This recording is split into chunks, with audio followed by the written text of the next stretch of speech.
people all over the land are preparing for the King's coronation, and the King himself is rubbing his chubby little fingers with glee. I'm here to tell you, as a former British soldier, why the King must fall. Of all the institutions in this land, this is the one which we should be most critical of. These are gangsters, they're the Peaky Blinders, they're the Sopranos, they're the most vicious of the vicious, and that's how they found their way into power. And all the bunting and all the quiches and all the coronation chicken in the world cannot obscure that. They are the biggest gangsters of them all. £100 million for the coronation of a man who was unpopular even before he became king. At the same time, people who work on the trains, teachers, doctors, nurses, having to fight for a pittance, for a tiny pay rise, just so they can afford their rent and don't have to go to a food bank. The argument's bizarre to me because people say the royals bring in money, the royals bring in money. But it's not that the royals are kind of in a glass case in Buckingham Palace and you can just wander around and feed them. I can't on camera advocate for us to use the French model because I'd get in lots of trouble. But we could probably, put them in a council house or something, tell them to get a proper job, tell them to start working for a living. There's absolutely a correlation between the French getting rid of the royal family and just having better lives, living longer. They have great hair, they have incredible food, they drive really fast, they're really sexy, they look really cool, drinking tiny coffees and chain smoking and whispering in French. And look at us, we're just this bunch of bumbling peasants who are still sucking up to this family of inbred morons. There is an argument put by people who are apologists for this thuggish clan who squat above us, taking all our money and land, who say that the Windsors are a sign, an emblem of order and of continuity. And they're not wrong, but not in the way that they think. What they represent is a continuity of inequality, of poverty, of unfairness, of unaccountable power, who pays no tax, but at the same time, they're always framed in terms of service, like they actually do anything except turn up for public events and cut ribbons. Not in terms of what they take, which is vast. They claw out of society with their grubby fat fingers, Charles. That is the real face of royal leadership, that they're just grimy tax dodgers at the end of the day, just like all these other big businesses and institutions. As a former soldier and the nation's favourite disgrace to Queen and country, a traitor to the crown, it's always interested me, this relationship between the army and the monarchy. In my book, I talked about waltzing, people who pretend to be soldiers, who wear medals they're not entitled to wear uniforms they're not entitled to wear. Those people get a lot of ire from the veterans community, and correctly so, arguably, but there are no bigger Walter Mitties than the royal family, who are the heads of various regiments and rock up in their uniforms, chat shit to the squaddies like they're getting in touch with the common man, never having served in those regiments for the most part. And it's this kind of advanced case of military cosplay. It's always kind of bothered me that these people who are the heads of regiments and the heads of the military itself are basically a bunch of kind of LARPers. One of the royal family's many jobs is kind of as the marketing wing for various arms firms, for your BAEs and your Lockheeds and your Raytheons, and you see them cutting around, sometimes in military uniform, sometimes in local dress, this weird hedonistic cosplay. Don't know what goes on behind closed doors, but they're really into like going around, hanging out with dictators, putting on like Arab headscarves and Arab dress, for example, snuggling up to these people. But underpinning that, they're trying to flog weapons, flog missiles, flog all kinds of arms equipment to these countries, and that has long been their role. That's the case for Charles, it's also the case for Andrew.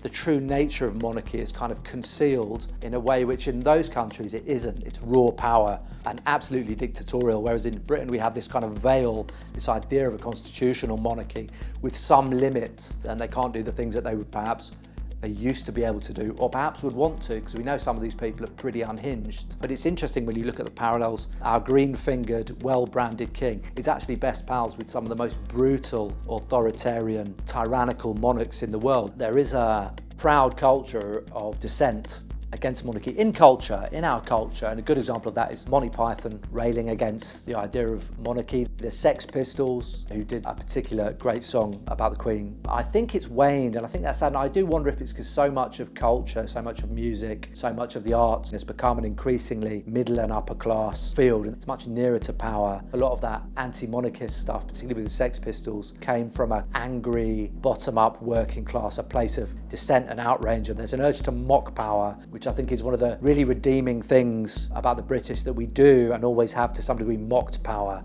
We've lampooned kings, we've taken the piss out of queens. There's a long tradition of that, but I feel it's probably receded. Where are the artists who will mock power, challenging the common sense of society? God save the Queen, the fascist regime.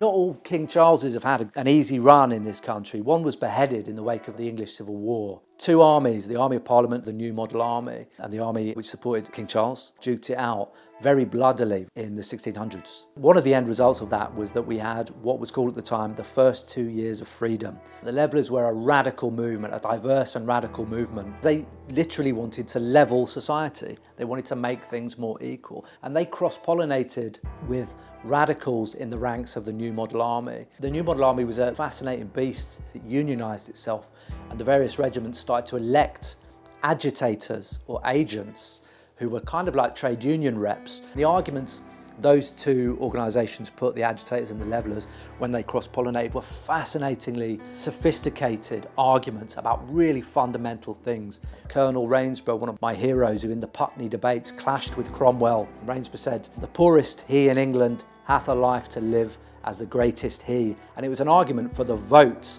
In the end, the king was executed and Cromwell rose to power and became, in his own sense, a tyrant and crushed by force the democratic forces within the New Model Army. But nevertheless, the legacy, the spirit of those people endures. And there's probably a reason that that stuff isn't taught in schools. We learn about Henry VIII, we learn about how we were the good guys in the First and Second World War in a very unnuanced and uncomplicated way. But I think that history is particularly important because every serious country talks about their revolution. If you go to France, all they talk about is their revolution, liberty and fraternity and so on. The Americans will never shut up about their revolution, equality between men and so on and so on. However loosely applied they were at the time, the underpinning values are correct, I think. And we don't talk about our revolution here. But our revolution was the first revolution of that kind. It's a vital bit of a rich and interesting part of our history. And the centerpiece of that history is the idea of a republic and of a higher degree of equality than was available at that time. These are big questions which mattered then, and people spoke about them then, and they matter now, and we should speak about them now.